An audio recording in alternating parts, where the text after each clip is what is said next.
राजस्थान में भाजपा मंत्रिमंडल विस्तार के बाद में और मंत्रियों को विभाग देने के बाद में अब एक्शन लेने के लिए बिल्कुल रेडी है। डॉक्टर किरोड़ी लाल मीणा आज हमारे साथ मौजूद हैं, उनसे बातचीत करेंगे कि कृषि विभाग तो उनको मिल गया है, तो क्या कुछ तैयारियां चल रही हैं डॉक्टर साहब की? कृषि विभाग आपको मिल गया है, कैसे तैयारियां चल रही हैं? आपने विभाग की जिम्मेदारी है वो संभाल ली है। अभी कृषि विभाग की कौन सी केंद्र की योजनाएं और कौन कौन सी राज्य की योजनाएं ऐसी हैं जो किसानों को लाभकारी हैं, उसमें कितने टारगेट पूरे हुए हैं, ऐसी कितनी योजनाएं हैं जिनकी जानकारी अभी तक किसानों को नहीं है, और ऐसी बहुत सी योजनाएं जो अभी तक धरातल पर नहीं उतरी। तो हम प्रयास करेंगे कि सभी योजनाओं को 100% अमली जामा पहनाकर हम किसानों को लाभ पहुंचाएं।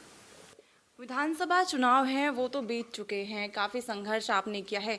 अब लोकसभा चुनाव की बारी है और जनता का कहना है कि लोकसभा चुनाव में भाजपा को इस बार है जो नुकसान उठाना पड़ सकता है, क्योंकि पूर्वी राजस्थान के जो लोग हैं उनमें आक्रोश है कि डॉक्टर साहब को है वो मुख्यमंत्री नहीं बनाया है। जब मैं लाइव शो में बैठती हूँ तो भी ऐसे कमेंट्स आते हैं, युवाओं के भी आते हैं जो RAS जो मेंस है उसकी जो तारीख है वो पोस्टपोन करवाने की जो कोशिश कर रहे हैं, धरना दे रहे हैं, अपनी मांग रख रहे हैं। उनका कहना होता है कि हमें जात पात से मतलब नहीं है, जो युवाओं की बात रखे डॉक्टर किरोड़ी लाल मीणा है वो हमारी रखते भी हैं, उनको मुख्यमंत्री बनाया जाना चाहिए था और ये नहीं हुआ है। इससे पूर्वी राजस्थान की सीटों पर, लोकसभा सीटों पर है जो फर्क पड़ेगा। क्या कहेंगे आप? देखो, ये तो हमारा जो केंद्रीय नेतृत्व वो तय करता है, और जो केंद्रीय नेतृत्व ने तय किया वो भजन लाल जी हमारे मुख्यमंत्री बन गए। अब उनकी अगुवाई में जो हमको राज्य को आगे ले जाना, जो वादे हमने जनता से किए हैं, जो संकल्प पत्र में हमने लिखा है, उसको पूरा करना।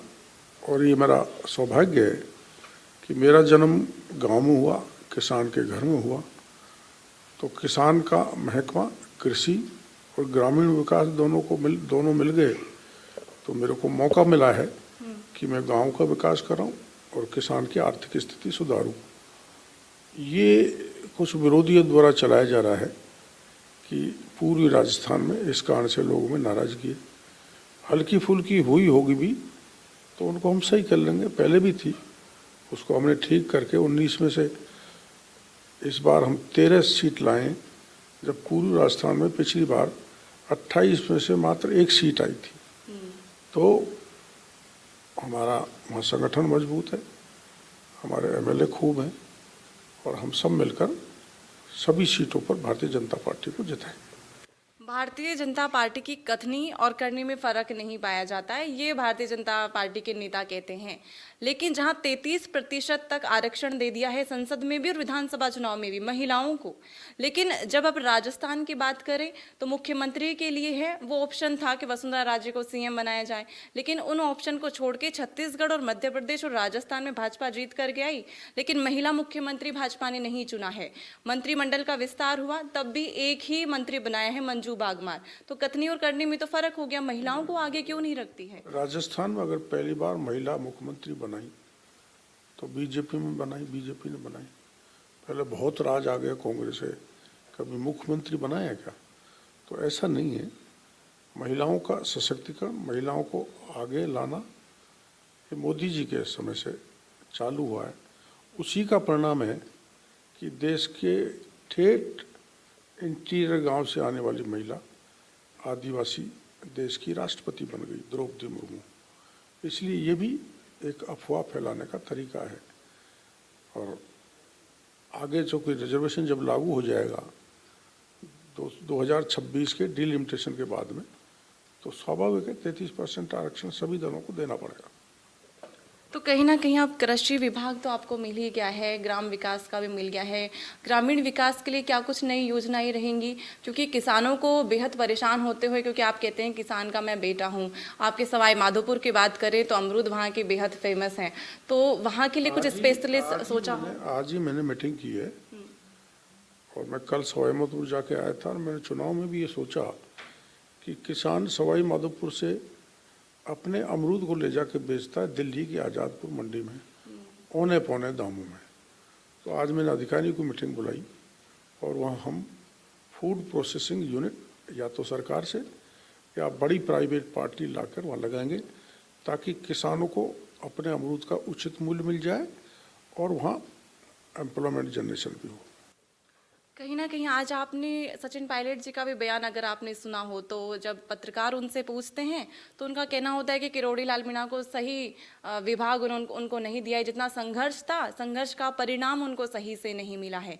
तो सहानुभूति सचिन पायलट जी भी आपके लिए जता देते हैं, और जब आप संघर्ष कर रहे थे, जब विपक्ष में तब भाजपा थी, तो आप भी ये कहते हुए नजर आते थे कि पूर्वी राजस्थान की जनता ने ये विश्वास किया था कांग्रेस पर कि सचिन पायलट को मुख्यमंत्री बनाएंगे। तो ये सहानुभूति है वो आपके लिए जताई है सचिन पायलट ने। देखो, वो भी किसान पुत्र थे राजेश पायलट, उनके बेटे हैं और मैं भी किसान का बेटा हूँ।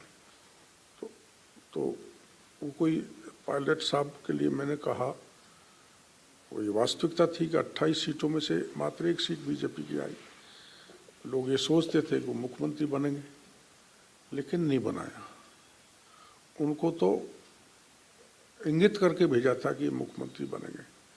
मेरे वाले मामले में ऐसा नहीं था, क्योंकि हमारे यहाँ कोई फेस डिक्लेयर नहीं किया था। फेस था तो नरेंद्र मोदी जी थे, उनके फेस पे चुनाव लड़ा गया। तो ये बयानबाजियां हैं, चलती रहती हैं, लेकिन मेरे को जो जिम्मेदारी दी है उसमें भी मैं मिट्टी में से सोना निकाल के राज्य की जनता को दूंगा। कहीं ना कहीं जो लोगों का कहना है, कुछ जनता का कहना है कि इस बार अनुभवहीन लोगों को मंत्री बनाया है। जो पहली बार विधायक बन गए हैं उन्हीं को तो मुख्यमंत्री तो बना ही दिया है, लेकिन मंत्री परिषद में भी ऐसे लोगों को मंत्री बना दिया जो अनुभवहीन हैं। अभी उनको अनुभव लेने में प्राप्त समय लगेगा, इतने 5 साल पूर्ण हो जाएंगे। तो क्या ये कितना असर पड़ेगा, क्या वाकई में असर है इसका मंत्री परिषद में? ऐसा नहीं है, मंत्री बनते हैं और सत्ता सरकार सब सिखा देती है, सीख जाएंगे। आपका तो तब जन्म भी नहीं होगा जब इंदिरा गांधी को गुड़िया कहा करते थे। बड़ी मुश्किल से कागज में पढ़ के बोलती थी और वो आगे जाकर देश की बहुत बड़ी मजबूत प्रधानमंत्री बनी। तो सत्ता सब सिखा देती है, ऐसी बात नहीं। सत्ता सब कुछ सिखा देती। आरएस के जो युवा बैठे हैं, सड़कों पर बैठे हैं, ठंड का मौसम है।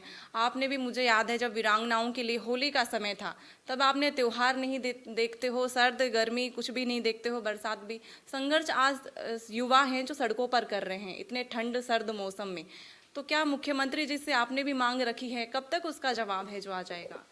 मुख्यमंत्री जी को मैंने 10 दिन पहले व्यक्ति से मिलकर आरएस परीक्षा के जो छात्र हैं उनकी मैंने समस्या बता दी थी, और अभी 5 दिन पहले मैं इनका एक प्रतिनिधिमंडल लेकर मुख्यमंत्री जी को कन्विंस कर आया हूँ। वो कन्विंस्ड हैं, अब निर्णय तो उन्हीं को लेना है। जी बिल्कुल, शुक्रिया हमारे साथ जुड़ने के लिए। तो ये थे डॉक्टर किरोड़ी लाल मीणा, जिनको नए विभाग की जिम्मेदारी दी गई है, और आरएएस परीक्षा जो तारीख है वो पोस्टपोन करवाने के लिए युवा जो सड़कों पर बैठे हैं उनके लिए भी इन्होंने सहानुभूति जताई है कि जल्द ही उसका जवाब है वो भी आएगा। कैमरा पर्सन लोकेश शर्मा के साथ मैं